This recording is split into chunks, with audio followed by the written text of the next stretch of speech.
اعوذ باللہ من الشیطان الرجیم، بسم اللہ الرحمن الرحیم۔ ناظرین، پروگرام معیشت اور سیاست میں جاوید مسعود طاہر بھٹی اسلام آباد سے۔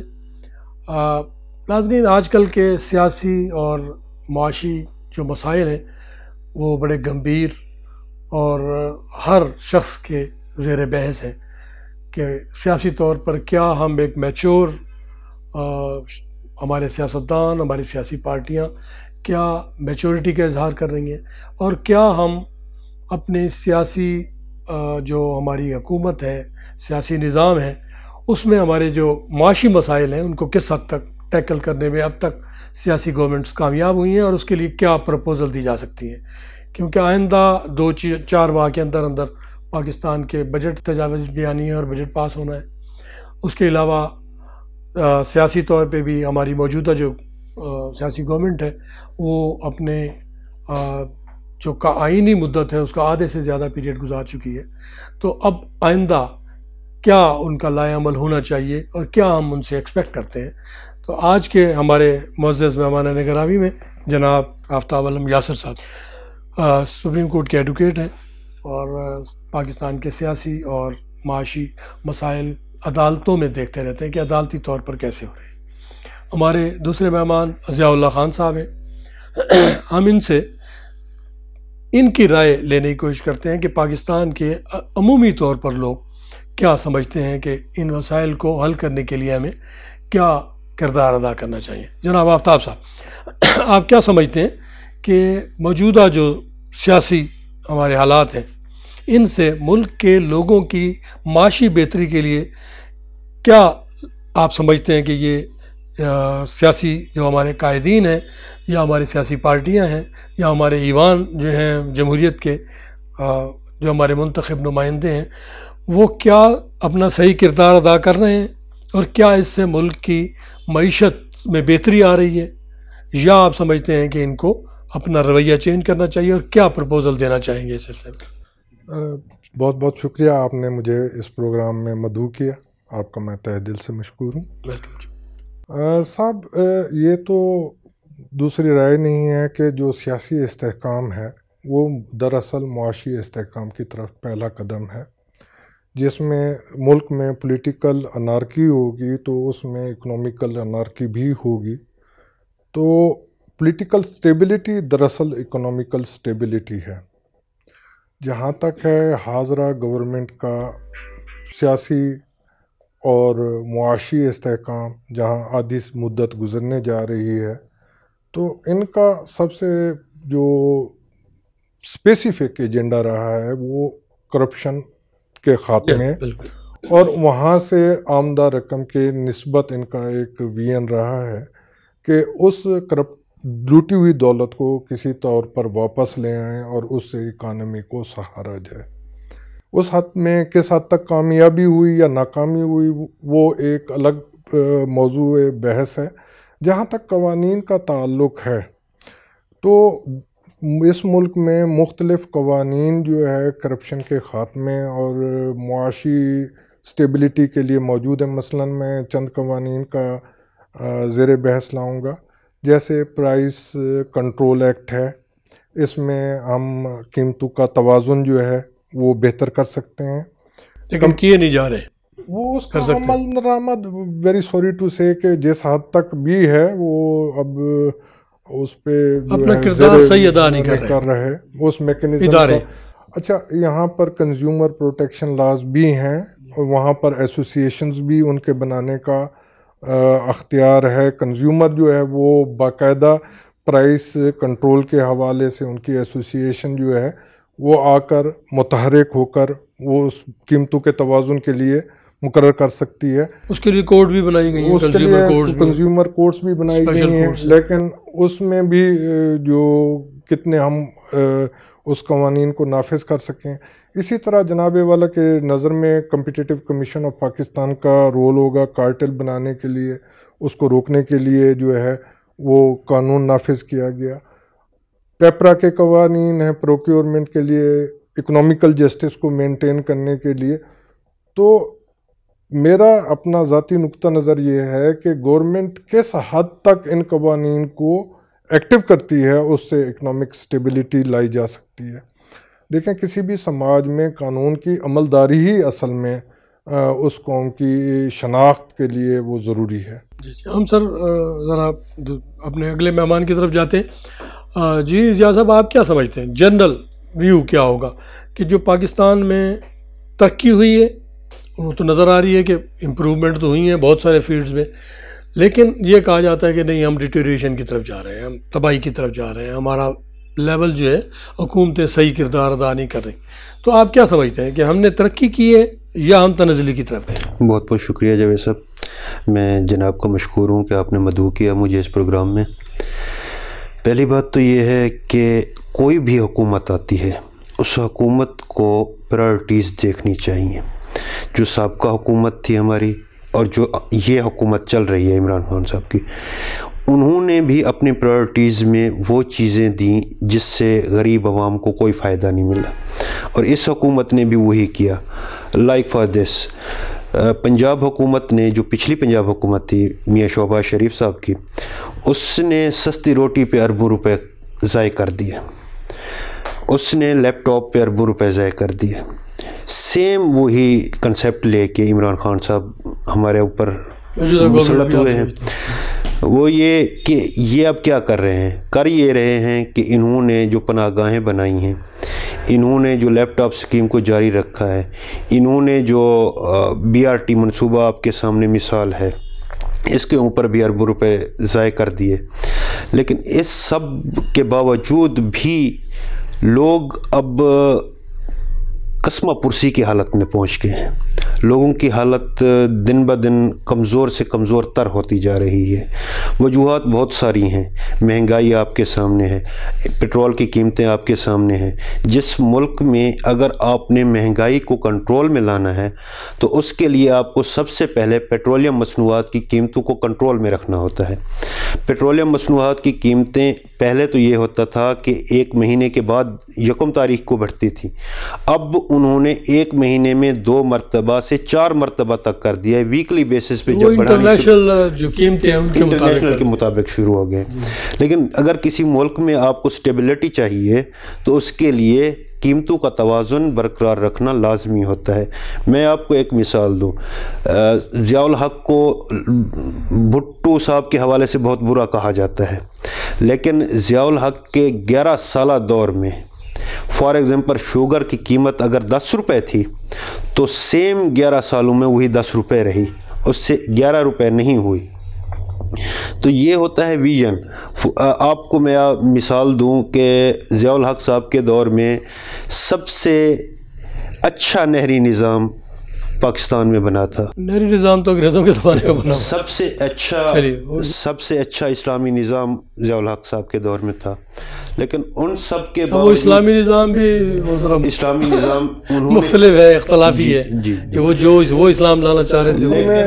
ضیاء صاحب کا جو سول کنٹینشن ہے وہ یہ کہ دنیا کے اندر اکنامک سٹیبلٹی کا جو سب سے اہم عنصر ہے وہ یہ کہ جس میں دیر پا قیمتوں کا توازن ہو.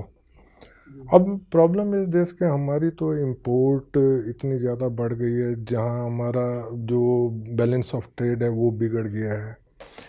اچھا, دوسرا ہمارے پاس پروڈکشن جو ہے وہ بھی کم ہو رہی ہے, اور انپٹ جو ہمارے مصارف ہیں وہ بہت زیادہ ہو گئے ہیں, جس سے قیمتوں میں توازن قائم رکھنا ایک بہت بڑا المیہ بھی ہے اور چیلنج بھی ہے.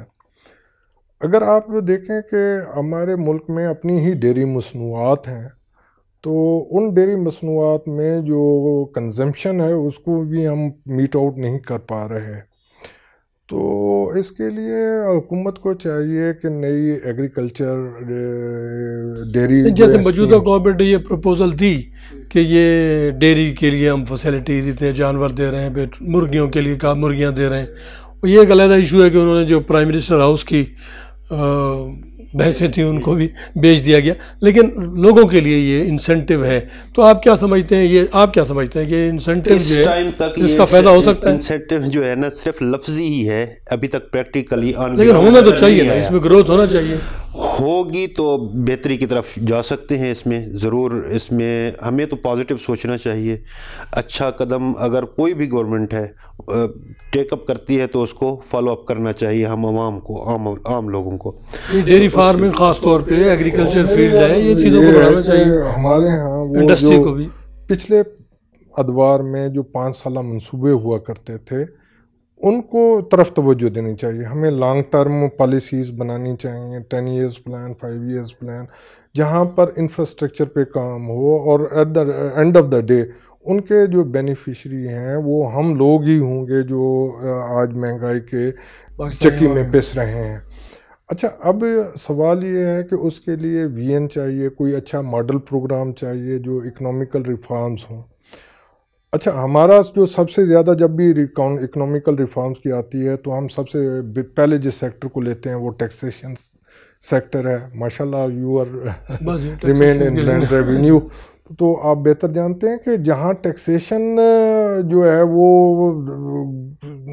ان فیو پرسنٹ ہو تو پورے ملک کو اس کے اوپر اس کا اکنامیکل سٹرکچر بیس کرنا دیٹ از ٹو ڈیفیکلٹ. اور یہ ایک المیہ ہے کہ اس کا نیٹ بڑھانا چاہیے. ہم انڈائریکٹ ٹیکسز پہ تو بات کرتے ہیں کہ یہ بہت زیادہ ہیں, لیکن ڈائریکٹ ٹیکسیشن میں جو ریکوریز ہیں وہ اس سے بھی زیادہ کم ہیں. تو اس طرف کوئی تھوڑی سی توجہ ہو تاکہ حکومت کے پاس کچھ ہوگا تو عوام پر خرچ کرے گی. جی ہم آتے ہیں جی دوبارہ پھر پروگرام میں وقفے کے لیے کہا جا رہا ہے, تو وقفے کے بعد پھر ناظرین حاضر ہوتے ہیں. وقفے کے لیے اجازت. Thank you.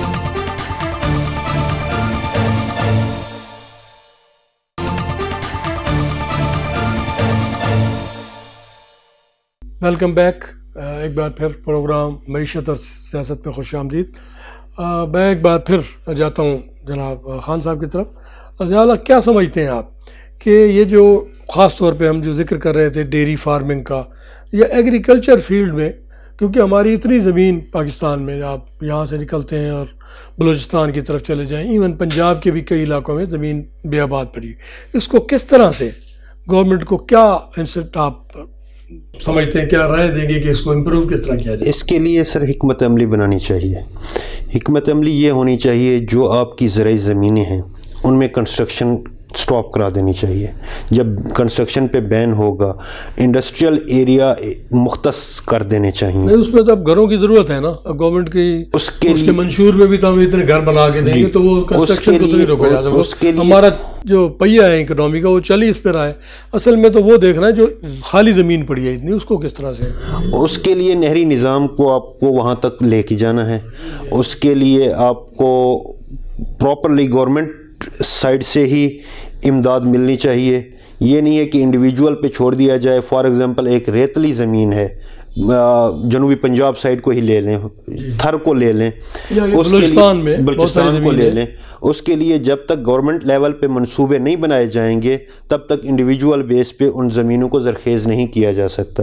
جب وہ زمینیں زرخیز ہوں گی تب وہاں پہ لوگ رہنے کے لیے پریفرنس دیں گے رہنے کو.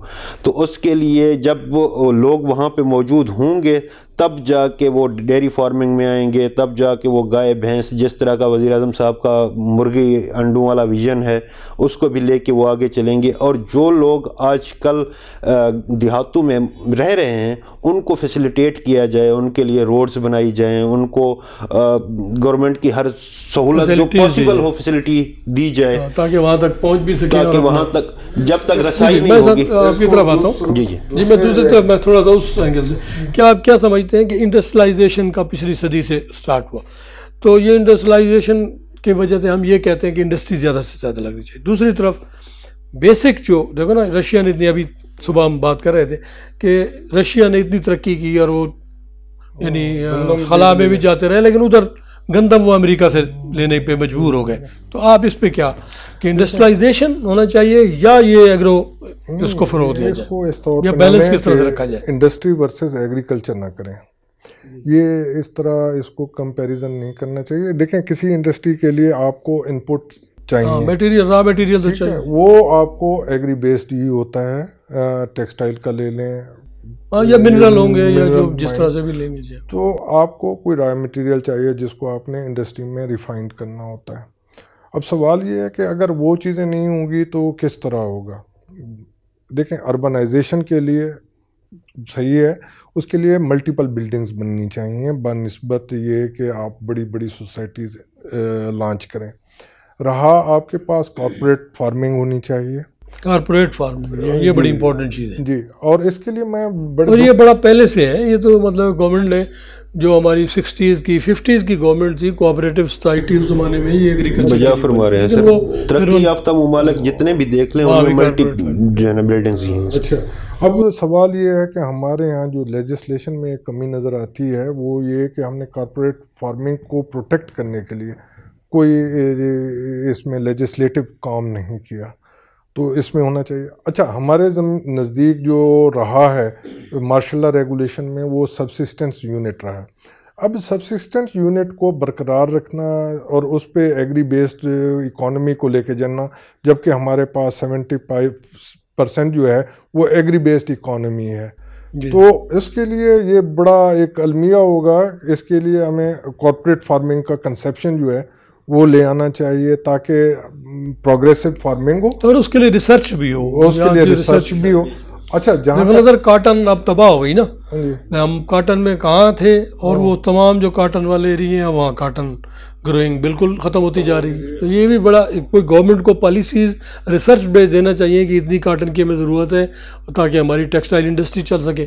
تو ہم کارپوریٹ فارمنگ سے دوسرا فائدہ یہ ہوگا جب آپ اس کو انڈسٹریل اور بڑے لارجر سکیل پہ کرتے ہیں تو آپ کے مصارف پیداوار بھی کم ہو جاتے ہیں, اور مصارف پیداوار جب کم ہوں گے تو الٹیمیٹلی آپ پروفٹ زیادہ گین کر سکتے ہیں. عالمی منڈیوں میں آپ اس کو بہتر طور پر فروخت کر سکتے ہیں. آپ کا ایکسپورٹ لیول بھی بڑھ سکتا ہے. جب آپ کا ایکسپورٹ لیول بڑھتا ہے تو تجارتوں جو توازن ہے اس کو سہارا ملتا ہے. تو یہ ہے. جہاں تک انڈسٹری کا تعلق ہے صاحب, تو انڈسٹری بھی کسی بھی سماج کی ترقی میں اس کا وائٹل رول ہے. اب جو زون وائز ہے ہمیں یہ اب تعین کر لینا چاہیے کہ کون سی انڈسٹری ہم نے فلورش کرنی ہے. دیکھیں, دو قسم کے ترقیاتی نظریے ہیں. ایک ہے بیلنسڈ پروگریس آئیڈیالوجی, دوسری ہے ان بیلنسڈ. اب ترقی یافتہ ممالک کے لیے تو یہ مسئلہ نہیں ہے کہ وہ سارے جو ہے سیکٹرز میں وہ امپروو کر سکتا ہے. جو ترقی پذیر ممالک ہیں وہ کسی ایک سیکٹر کو آگے لے کے چلتے ہیں اور اسی کی اساس پر دیگر اداروں کو وہ ایکٹیو کر کے وہ پروگریس کرتے ہیں. یہ ان بیلنسڈ پروگریس کا جو ماڈل ہے اکنامی کا, اس کو اس طرح فالو کرنا چاہیے کہ ہمیں ایگریکلچر سے انڈسٹری کی طرف شفٹ ہونا ہے. آفتاب صاحب کی بات کو میں سیکنڈ کروں گا سر. کپاس کو ہی مثال لے لیں. فار ایگزامپل 1 ایکڑ ہے کپاس کا, ایک کاشتکار کاشت کرتا ہے, اس پہ آپ نے کھاد ڈالنی ہے, بیج ڈالنا ہے, اس میں اسپرے ہے, جو جراثیم کش ادویات ہوتی ہیں ان کا اگر ٹوٹل خرچہ دیکھا جائے, فار ایگزامپل جو عام عوام میں سے کسان 1 ایکڑ والا کسان بناتا ہے نا اپنا خرچہ, وہ فار ایگزامپل بنتا ہے 6000 جو اس کا خرچہ ہوا ہے, تو اس کو 6 مہینے محنت کرنے کے بعد جو صلہ وصول ہو رہا ہے وہ ہے 5500. تو وہ 6 مہینے بھی اس کے ضائع اور 500 بھی اس کا گیا. تو اس کے لیے کوئی انشورنس پالیسی, جس طرح آفتاب صاحب فرما رہے تھے کہ ان بیلنس چیزیں ہیں, تو ان کو جب تک حکومتی لیول پہ ٹھیک نہیں کیا جائے گا تب تک وہ ٹھیک ہونے والی ہے. اس پہ لیجسلیشن ہونا چاہیے, قانون سازی ہو. جی, کارپوریٹ فارمنگ کو سیکیور کرنے کے لیے. اچھا, اب ایک اور ہمیں انٹرنیشنلی دیکھنا چاہیے. کارپوریٹ فارمنگ کے قوانین انڈیا میں پاس ہوئے لیکن ان کے کسان اس قانون کی مخالفت میں آئے. لیکن اس میں یہ ہے کہ کارپوریٹ فارمنگ کس طرح, اس میں ایک نیشنل کنسنسس کیا جا سکتا ہے کہ کس طرح ہم ایک ایسا سیکٹر دیں جس میں انفراد کی اراضیات کو اجتماعی اراضیات میں اس طرح استفادے میں لایا جائے کہ اس سے میکسیمم پروڈکشن ہو. ہاں, ان کی اس میں حصہ داری بھی ہو لیکن اس کا میکسیمم ییلڈ جو ہے وہ ہم لے آ سکتے ہیں. اب انڈیویجول کے پاس مشینری بھی کم ہوگی, اس کے پاس مصارف پیداوار خرچ کرنے کے لیے بھی بہت کم ہوں گے, اور وہ جو پیداوار اٹھائے گا اس میں زیادہ یعنی اس کو مشقت بھی اٹھانی پڑے گی. لیکن کارپوریٹ واحد جو ہے ایگریکلچر جو ہے وہ حل ہے ان سارے مسائل کو ریزالو کرنے کے لیے, جس میں اس کے لیکن اس کے لیے ایگریکلچرسٹ کو کانفیڈنس میں لے کے آنا یہ بڑا پرابلم ہے. جیسے انڈیا میں ہو رہا ہے تو وہ تو بڑا مشکل ہے، لیکن یورپ میں یا ڈیولپ کنٹریز میں تو کارپوریٹ ہی ہے سارا. یہی بات ہے سر، اگر وفاق بیس بیٹھ کے لا ریفارمز کر دی جائیں گی جس میں کسانوں کا انپٹ نہیں لیا جائے گا تو وہی سیم ہوگا جس طرح انڈیا میں ہو رہا ہے، وہی ہمارے پاکستان میں شروع ہو جائے گا. اب یہ دیکھیں نا سر کہ پانی ہے، that is a limited resource, چاہے نہری نظام ہو یا بارانی ہو، تو اس کو کس طرح میکسیمم یوٹیلائز کر کے اس سے میکسیمم ییلڈ لی جا سکتی ہے. ٹنل فارمنگ، اب ٹنل فارمنگ کے ساتھ جو ہے وہ پانی کا پائپ سسٹم جو ہے جیسے مختلف ممالک میں پانی کو کیا جاتا ہے کیا جا سکتا ہے. اس طرح جو ہیومن اور اینیمل ویسٹ ہے اس کو بطور فرٹیلائزر یوز کرنا، نیچرل فرٹیلائزر کے طور پہ. اس کے لیے پہلے تو وہ اس کو بھی بڑھائے بجٹ کو. جی اچھا تیسرا یہ فارمنگ اور یہ اینیمل فارمنگ، اینیمل ویسٹیج سے پھر گیسز کو اس سے بے شک گیس بھی پیدا کی جا سکتی ہے، جیسے بایو گیس سسٹم ہے. بایو گیس سسٹم ہے اس سے. پھر کاٹیج انڈسٹری جو ہے اس کو تھوڑا سا فلورش کریں. دنیا میں پچھلے کچھ عرصے سے اس سیکٹر کو بالکل نظر انداز کر دیا گیا ہے. ہم میگا انڈسٹریز کی تو بات کرتے ہیں، لیکن سب سے جو فوری جو ہے وہ کسی اکنامیکل ریوائول کا باعث ہے وہ آپ کی کاٹیج انڈسٹری ہے. اس کے ریوائول کی طرف آئیں تو حکومت اس میں بہتری لا سکتی ہے. اور اس کو ایگریکلچر خاص طور پہ، یعنی ایگریکلچر جو ہمارے انڈیویجولز کا جو انداز ہے اس کو بھی ریسرچ سے یا کسی طرح سے ان کو سمجھا کہ کیا چیز کی کس چیز کی کہاں ضرورت ہے. اب جیسے نا پہلے ہوتا تھا کہ کاٹن کاشت کی جاتی تھی، صرف کاٹن ہی ہوتی تھی. پھر وہ اب وہ آ گیا مکئی کی کاشت کا دور آیا تو وہ پھر ٹوٹل اس پہ. اچھا گنے کی کاشت، گنے کی کاشت کا پرابلم یہ ہے کہ جیسے لوگ بڑا پرابلم کا شکار ہو جاتے ہیں کہ وہ ان کی فیکٹری کے باہر، جب شوگر مل کے باہر جو ہے وہ گاڑیاں لگی ہوئی ہیں ہزاروں کی تعداد میں، اور وہ بیچارہ گروور جو ہے وہ بینیفٹ نہیں لے سکتا، یا آگے جو مڈل مین ہے وہ بھی بینیفٹ نہیں لے سکتا. 2014 سے ایک کیس لٹک رہا ہے، ابھی تک سپریم کورٹ میں ایک فیصلہ پینڈنگ بھی ہے جو ڈسٹرکٹ کورٹس ہائی کورٹ سے ہوتا ہوا سپریم کورٹ تک پہنچا ہے. کسانوں کے اماؤنٹ ہیں، ان بیچاروں کی اماؤنٹ ہی اس سال کی کمائی ہی اتنی تھی جتنی یہاں پہ آلریڈی کیس میں پینڈنگ پڑی ہوئی ہے. فار ایگزامپل ایک عام کسان ہے، 4 ایکڑ اس کی زمین ہے، اس نے گنا کاشت کیا، اس کو سال کے بعد 8 لاکھ روپیہ ریسیو ہونا ہے.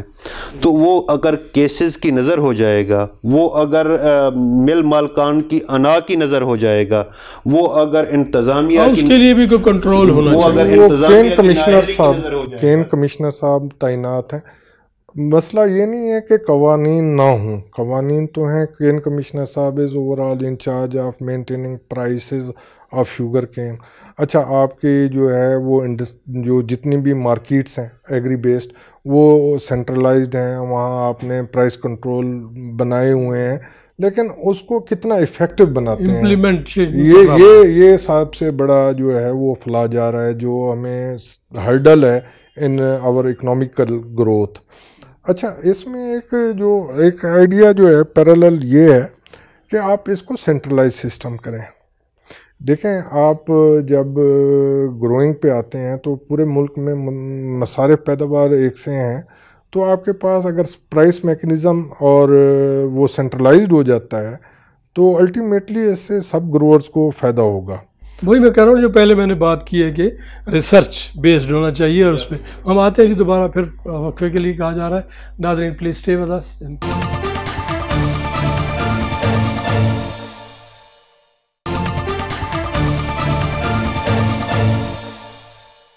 ویلکم بیک ناظرین، ایک بار پھر پروگرام معیشت اور سیاست میں ہم جہاں ڈسکس کر رہے تھے کہ پاکستان کے جو ڈیولپمنٹ کے مختلف ہمارے موڈز ہیں اس میں ایگریکلچر اور یہ ہمارے جو جانور پالنا اور یہ چیزیں ڈیری فارمنگ، یہ چیزیں بھی بڑی اہمیت رکھتی ہیں.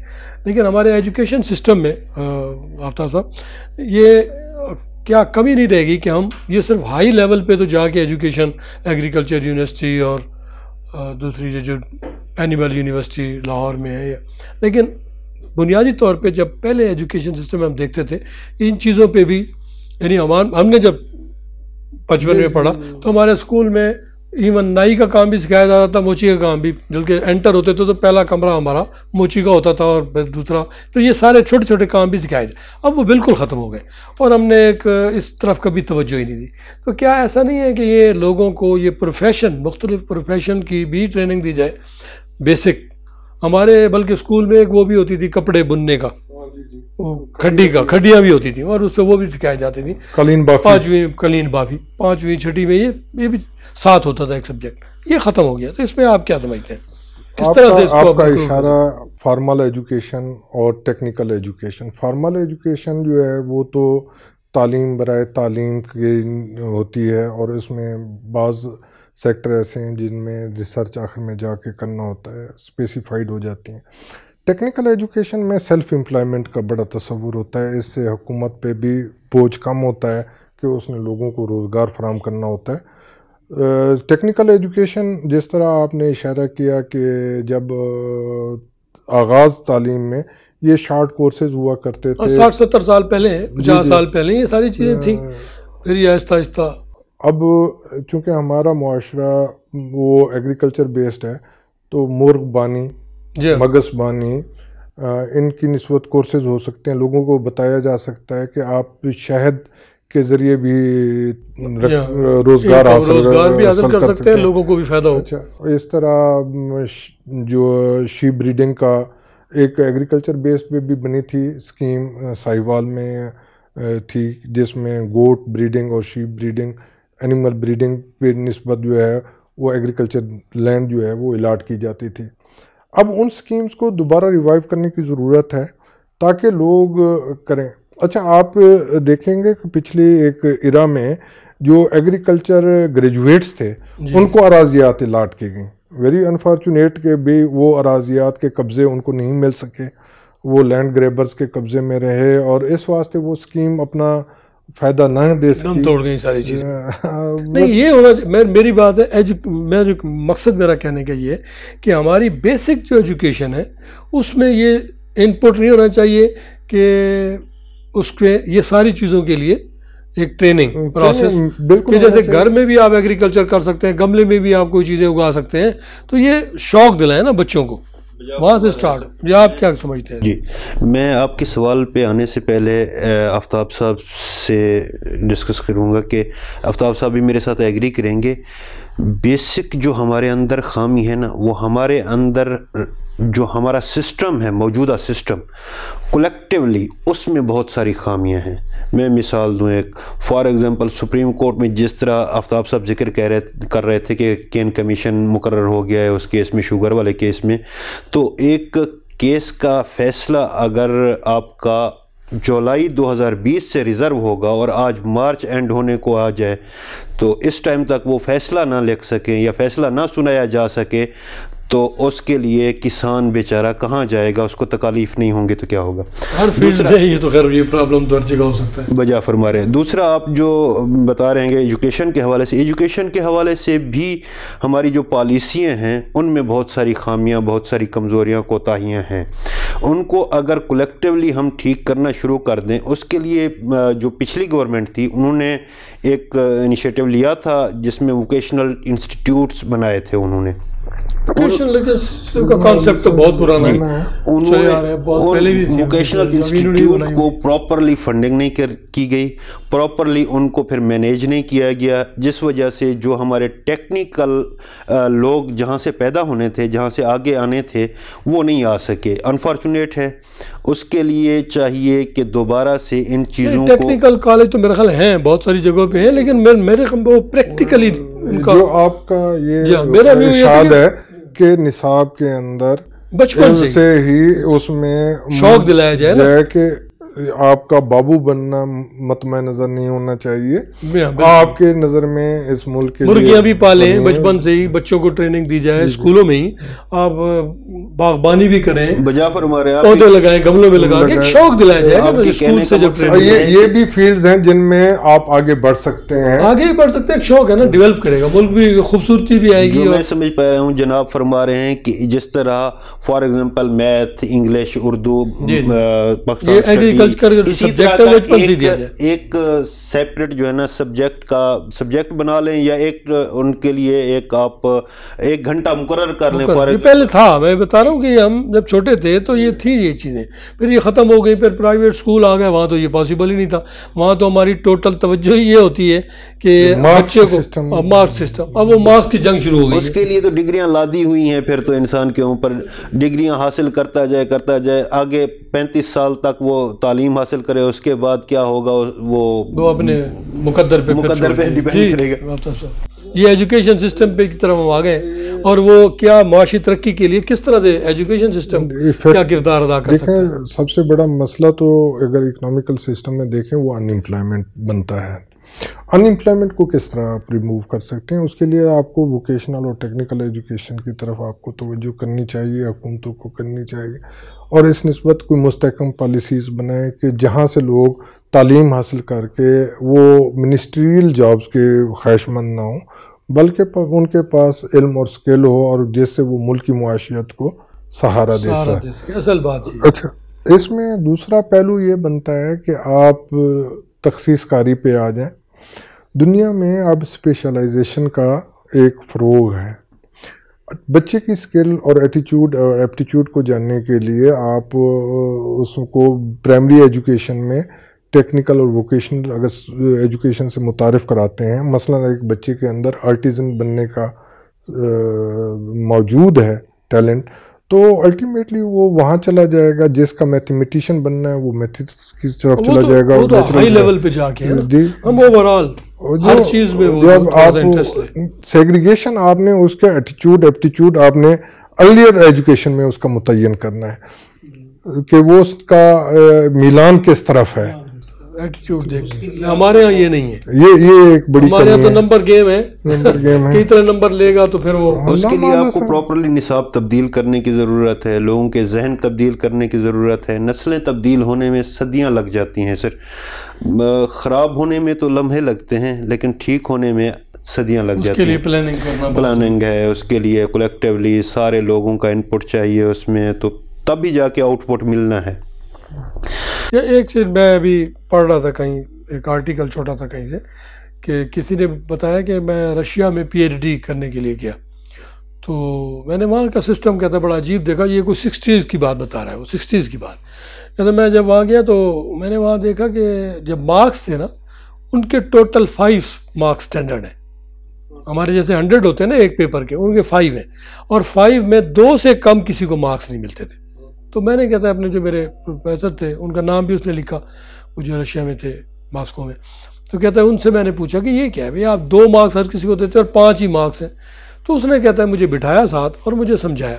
اس نے کہا ایک بندہ ہے جو آگے یونیورسٹی میں ایڈمیشن لیتا ہے، پھر وہ روزانہ صبح اتنی ٹھنڈ میں صبح جلدی اٹھتا ہے، تیار ہوتا ہے، پھر وہ ادھر آتا ہے، پھر یہاں آ کے بھی وہ کلاس اٹینڈ کرتا ہے، سارا انپٹ دیتا ہے، پھر ایگزام میں اس کو ہم 0 مارکس دے دیتے ہیں.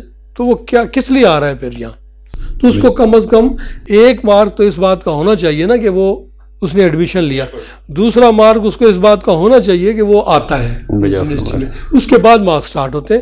پھر وہ مارکس اس کا یہ ہے کہ اس نے جو آنسر دیے ہیں، اب ہر چیز ہر بندے کو تو نہیں آتی، اس نے جو مارکس دیے دیں یا نہ دیں وہ تیسرا مارکس ہے. اس میں آگے تھوڑی سی ہو سکتا ہے 2 تو لازمی ہیں.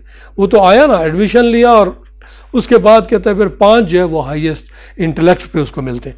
تو یہ سسٹم ہمارے یہاں نہیں، اس کو نہیں پریکٹیکل کیا جا سکتا. پریکٹیکل تو یہاں ہم نے تو تباہی پھیر دی نا. ہمارے یہاں اگر کنسیپچول ایجوکیشن جو ہے اس کا سٹینڈرڈ بہتر کیا جائے تو بہت بہتری آ سکتی ہے. کریمنگ کو چھوڑ دیا جائے. اب یہ ہے کہ ہمارا جو سسٹم ہے وہ یادداشت پہ امتحان ہے، اس میں انوویشن اور انوینشن پہ توجہ نہیں ہے. مثلا ایک بچہ جو ایم ایس سی لیول کا اسٹوڈنٹ ہوتا ہے، اگر اس کو پریکٹیکلی کہا جائے کہ آپ کسی کیمیکل ری ایکشن سے پانی بنا کے دکھائیں، ہی از انیبل ٹو ڈو. اچھا، اس کا ایک لطیفہ بتا دیتا ہوں. میں چھوٹا بھائی تھے، میں نے ان کو technical college Saint Patrick's Karachi میں ایڈمیشن کرایا. اس نے وہاں سے ڈپلوما کیا. اس کے بعد ایک ورک شاپ پہ اس کو لگوا دیا کہ بھائی تم سیکھو ذرا کام مزید. خیر وہ سیکھ رہا تھا وہاں 2-3 سال، مطلب 2-3 مہینے 4 مہینے ہو گئے. تو ہم گاڑی میں آ رہے تھے، میں نے کہا یار وہ موٹر میکینک کا اس نے ڈپلوما کیا تھا. میں نے کہا اس کو گاڑی کا پنچر ہو گئی, میں نے کہا ویل کھول. کہتا ہے یہ تو میں نہیں کھول سکتا. میں نے کہا تم پڑھتے ہی یہی ہو تو یہ نہیں کھول سکتا. کہتا ہے نہیں وہاں ضرورت نہیں ہوتی اس کی. نہیں, اس میں دیکھیں کنسیپچول ایجوکیشن ود پریکٹیکل. دیکھیں دو قسم کی ایجوکیشن ہے. اگر فلاسفیز میں دیکھیں تو وہ تو پیورلی کنسیپچول ایجوکیشن ہے. اچھا وہ تو آگے لوگوں کو ٹرین کرنے کے لیے اور لوگوں کو ذہنی طور پہ بالا کرنے, وہ ٹھیک ہے, وہ اس کی اپنی. اب جب آپ ٹیکنیکل ایجوکیشن کے دوسرے میں آتے ہیں تو اس میں پریکٹیکل ایجوکیشن ہے. پریکٹیکل ایجوکیشن میں آپ اس کو کس طرح نفع بخش انسان بناتے ہیں. یہ وہ انجینئر بھی بن گیا, اس کو پتہ نہیں ہوتا بیسک کا. اچھا, آپ پریکٹیکل ہی نہیں ہے. ہیومن ریسورس یعنی ہیومن ویلتھ, یہ ایک جو افیکٹو پاپولیشن کی جو اکنامک ایکٹیویٹی میں لوگ داخل ہوتے ہیں ان کو آپ کہتے ہیں کہ افیکٹو پاپولیشن ہے. اس افیکٹو پاپولیشن کو جتنا آپ انکریز کر سکتے ہیں وہ آپ کی اکانومی کو الٹیمیٹلی وہ ایڈ آن کرے گا. جی, ہم آپ کنکلوڈنگ ریمارکس کی طرف آتے ہیں. جی خان صاحب, آپ کیا سمجھتے ہیں کہ یہ جو فوری مطلب ایک لفظ میں کہ ہم اس وقت فوری طور پہ حکومت کو پہلا کیا سٹیپ لینا چاہیے جس کی وجہ سے ہم ملک کی معیشت کو بہتر کر سکیں؟ اپنی سوچ کو مثبت کر لینا چاہیے. جب آپ کی سوچ مثبت ہوگی آپ بہتری کی طرف قدم اٹھائیں گے. اب جب آپ بہتری کی طرف ایک قدم اٹھائیں گے تو ہمارا اللہ پاک ہمارے لیے بہتر راستہ نکالے. جی, اب آپ کیا کنکلوڈنگ یہی سمجھتے ہیں؟ میرا تو یہی ہوگا کہ اگر آپ پولیٹیکل اور اکنامیکل اسٹیبلٹی اگر چاہتے ہیں تو آپ اپنے لاز جو جتنے بھی ہیں ان کو افیکٹو بنائیں. لاز تو موجود ہیں, ان کو امپلیمنٹیشن لاز تو ہے نا, افیکٹو بنائیں, ان کی امپلیمنٹیشن ان ٹرو سینس ہو تاکہ لوگوں کو ان کے ریئل فروٹس پہنچ سکیں. جی ناظرین, ہم نے کوشش کی کہ ملک کے معاشی اور پولیٹیکل سسٹم کو کس طرح سے بہتر کیا جا سکتا ہے اور لوگ عمومی لوگ کیا سمجھتے ہیں کہ کیا رول گورنمنٹ کو پے کرنا چاہیے اور کیا انڈیویجول کو. تو ہم نے اس پہ انشاءاللہ آئندہ کسی پروگرام میں اس موضوع کو پھر جاری رکھیں گے. Thank you very much. اللہ حافظ.